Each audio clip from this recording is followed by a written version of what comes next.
the design of planned attacks on buildings inside the U.S. and how operatives were directed to carry them out. That is valuable information for those of us who have the responsibility to protect the American people. He told us the operatives had been instructed to ensure that the explosives went off at a point that was high enough to prevent people trapped above from escaping. He gave us information that helped uncover Al-Qaeda cells' efforts to obtain biological weapons.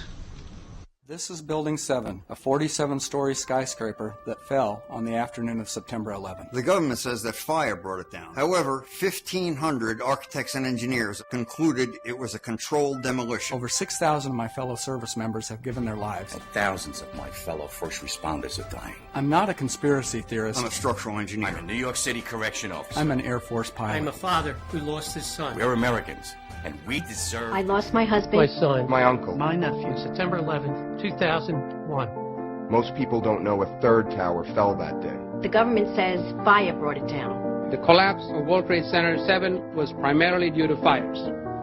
I, along with 1,400 other architects and engineers, have found the government's conclusion to be physically impossible. Impossible. We need the truth about what happened that day. Go to rememberbuilding7.org. Why it fell, why it matters, and what you can do.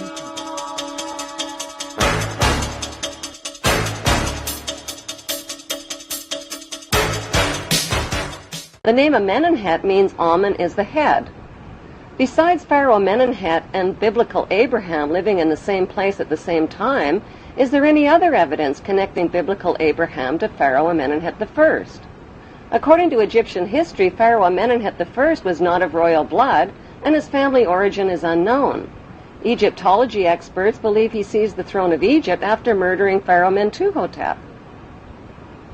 In 1818, Antonio Lobolo made a revolutionary discovery that identified the biblical Abraham as an Egyptian pharaoh. During Lobolo's excavations in the Egyptian Valley of the Kings, he exhumed 11 Egyptian mummies along with rolls of papyri inscribed with hieroglyphic writings and drawings. One of those drawings was interpreted by Mormon Joseph Smith and his Egyptologists as Abraham sitting on the pharaoh's throne. Abraham's name was also deciphered on a roll of papyrus.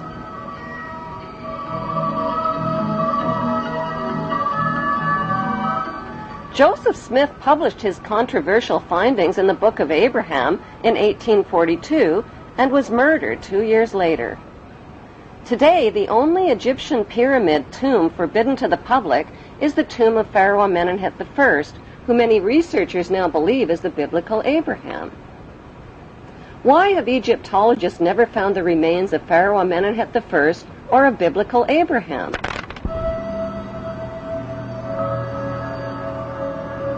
The best explanation is that their common remains are concealed inside the famous Ark of the Covenant.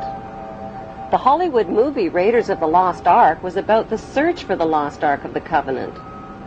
According to the Bible story, the tablets of the Ten Commandments given to Moses by God were stored inside the ark.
Egyptian artifacts tell the true story about what's really inside the Ark of the Covenant.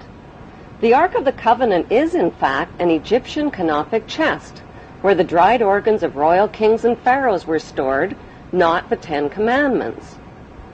Why did the Hebrews call their royal canopic chest the Ark of the Covenant? Because the name signifies the covenants or promises that God made with Abraham. Would the Hebrews carry the Ark of the Covenant into battle to kill and steal if it really contained commandments like, "Thou shalt not kill or steal"? The best explanation is that the Ark contained the remains of their ancestral leader who led them into battle. Biblical Hebrew rulers like King Solomon broke all of the commandments just like today's rulers who make and break laws and commandments to exploit the obedient masses. The evidence shows that the ancestral patriarch of the Hebrew Jews is Amenemhet I, and that his biblical name is Abraham. Since Pharaoh Amenemhet worshipped the god Amun, are Amun and the biblical God the same God? Michelangelo's Vatican painting of God depicts God as an angry, bearded white man. God's words, actions, and deeds in the Bible's Old Testament show God's extreme favoritism for the Hebrews generally and for Hebrew males in particular. By today's standards, that behavior is considered both racist and sexist. God admits to being a jealous God who approves of ritual human and animal sacrifice as proof that he is obeyed and worshipped above all other gods. He terrorizes, punishes, and kills the enemies of the Hebrews.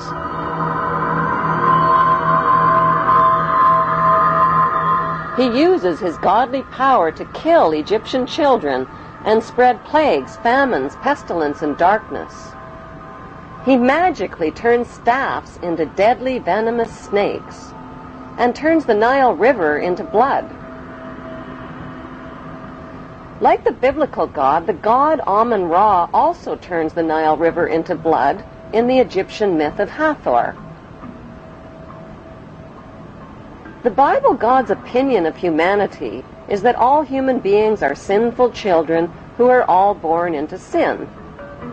Since his words and deeds describe an angry, violent, and jealous God, are the biblical God and the ancient Egyptian god Amun, whose name is repeated over and over in the Bible, one and the same God? What is an Egyptian pyramid and the eye of the Egyptian god Horus doing on the American $1 bill? Why have Washington, London, and the Vatican erected towering obelisk monuments honoring the pagan Egyptian god Amun-Ra? In the next Bible episode, Abraham's son Isaac, who Abraham almost stabbed to death, grows up to father twin boys named Jacob and Esau. A murderous rivalry develops between the twins, and Jacob flees to a place known today as Bethel in Israel. He lays his head down to rest on a large, smooth stone and dreams of a stairway reaching to heaven like a ladder.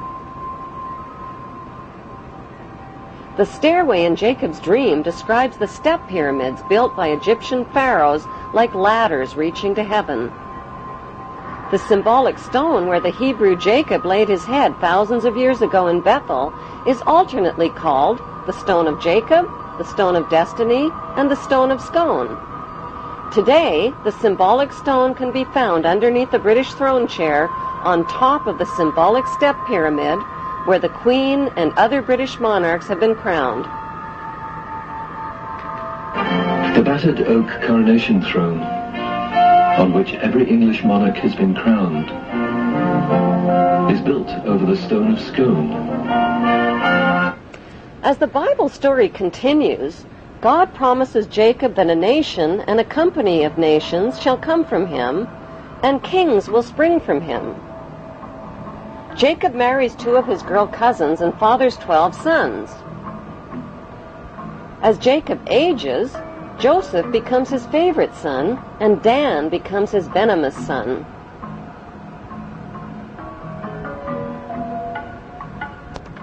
Jacob eventually takes his sons and his Hebrew clan and migrates from Canaan into Egypt. This Hebrew migration into Egypt closely parallels Egyptian history when the Semitic Hyksos migrants overthrew the Egyptian pharaohs and seized the throne of Egypt. One of the Semitic Hyksos leaders who became king of Egypt was Yakuber, Since Yakuber is the Aramean name for Jacob, Egyptology experts interpret this as factual evidence that the biblical Jacob and the Hyksos king Yakuber were one and the same. Historical records show that the Semitic Hyksos kings ruled Egypt for over 100 years. The Egyptian people rebelled against these Semitic kings and pushed them into northern Egypt. By 1500 BC, a peace agreement was reached between the Egyptians and the Semitic Hyksos, which allowed the Hyksos people to leave Egypt peaceably and move to Palestine and Jerusalem in the Egyptian-controlled land of Canaan. Their gradual and peaceful migration closely matches the Bible story of the Semitic Hebrew exodus from Egypt into Canaan in 1447 BC. According to the Bible story, when the Hebrews arrived in Canaan, they renamed it Israel and divided the land up into 12 tribal states, which they named after the sons of Jacob. Jacob's favorite son Joseph stayed behind in Egypt. Joseph hid his Hebrew identity by marrying an Egyptian wife and changing his name to the Egyptian name Zaphanath Paneah, which means he who can reveal secrets. According to the Bible, Joseph ruled Egypt as the Pharaoh's top vizier and bought up all the private land in Egypt from the starving people. Then he taxed them out of 1/5 of their income. Was Joseph the chief vizier of Pharaoh and Moses, who negotiated the peace agreement allowing the Semitic Hebrew Hyksos people to settle in the Egyptian-controlled land of Canaan? The Hebrew connection to the Egyptian pharaohs is further revealed in the biblical story of Moses. Many years ago, in a land called